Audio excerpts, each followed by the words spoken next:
कब से शुरू हुआ था? कौन सा युग?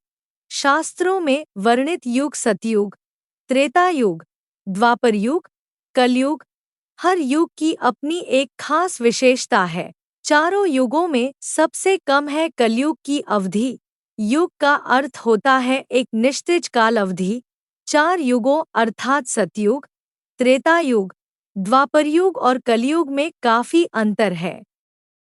हर युग में मनुष्य की बनावट से लेकर उसके व्यवहार में कुछ मूलभूत परिवर्तन आए हैं। ऐसे में आज हम जानेंगे कि कौन सा युग कब से प्रारंभ हुआ और उसकी क्या विशेषता है। सतयुग। चारों युगों में से सबसे पहला युग यानी सतयुग युग की अवधि लगभग 17,28,000 वर्ष बताई गई है। माना जाता है कि सतयुग का प्रारंभ कार्तिक माह के शुक्ल पक्ष की नवमी तिथि को हुआ था। माना जाता है कि इस युग में देवी देवता पृथ्वी पर मनुष्य की भांति ही रहते थे और उनकी आयु भी लगभग 2 लाख वर्ष होती थी। साथ ही इस युग का तीर्थ पुष्कर को माना गया है। सतयुग में पाप और अधर्म के लिए कोई जगह नहीं थी। सतयुग में भगवान विष्णु के 4 प्रमुख अवतार माने जाते हैं। मत्स्य अवतार, प्रलय के समय वेदों और संतों की रक्षा के लिए। कच्छप अवतार, समुद्र मंथन के समय मंदराचल पर्वत को आधार देने के लिए। वराह अवतार, पृथ्वी को समुद्र से निकालने के लिए। नरसिंह अवतार, हिरण्यकश्यप का वध करने के लिए। इसके अलावा राजा हरिश्चंद्र का नाम भी सतयुग से जुड़ा है, जो अपने सत्यवादिता के लिए जाने जाते हैं। त्रेता युग। शास्त्रों में त्रेतायुग की अवधि लगभग 12,28,000 मानी गई है। वहीं धार्मिक ग्रंथों के अनुसार त्रेता युग की शुरुआत वैशाख माह की शुक्ल पक्ष की तृतीया तिथि से हुई थी।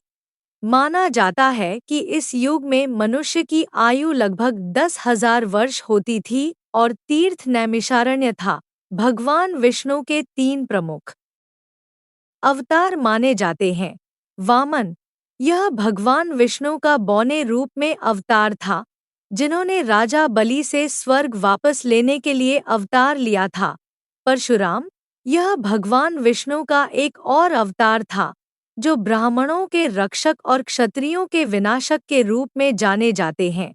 राम, यह भगवान विष्णु का 7वां अवतार था, जिन्होंने राक्षस राजा रावण को मारने और धर्म की स्थापना करने के लिए पृथ्वी पर अवतार लिया था। द्वापर युग।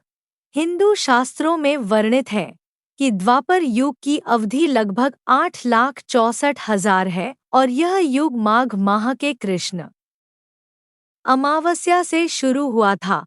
हिंदू धर्म ग्रंथों में इस युग में मनुष्य की आयु लगभग 1,000 वर्ष बताई गई है। इस युग का तीर्थ कुरुक्षेत्र को माना गया है। द्वापर युग में भगवान विष्णु के अवतार श्री कृष्ण ने धरती पर जन्म लेकर कंस जैसे दुष्टों का संहार किया। कलयुग।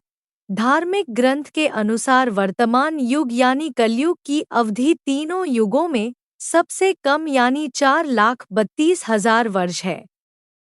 भाद्रपद माह के कृष्ण पक्ष की त्रयोदशी तिथि से कलयुग की शुरुआत मानी जाती है। इस युग में मनुष्य की आयु लगभग 100 वर्ष ही रह गई है। वहीं गंगा नदी को कलयुग का तीर्थ स्थान माना गया है। चारों युगों में पाप की मात्रा कलयुग में सबसे अधिक मानी गई है। इसके साथ ही इस युग में विष्णु जी के अवतार माने गए भगवान बुद्ध का भी जन्म हुआ, जिन्होंने मनुष्य को अहिंसा का रास्ता दिखलाया। यह भी कहा गया है कि कलयुग में पाप का नाश करने के लिए भगवान विष्णु कल्कि के रूप में अवतरित होंगे।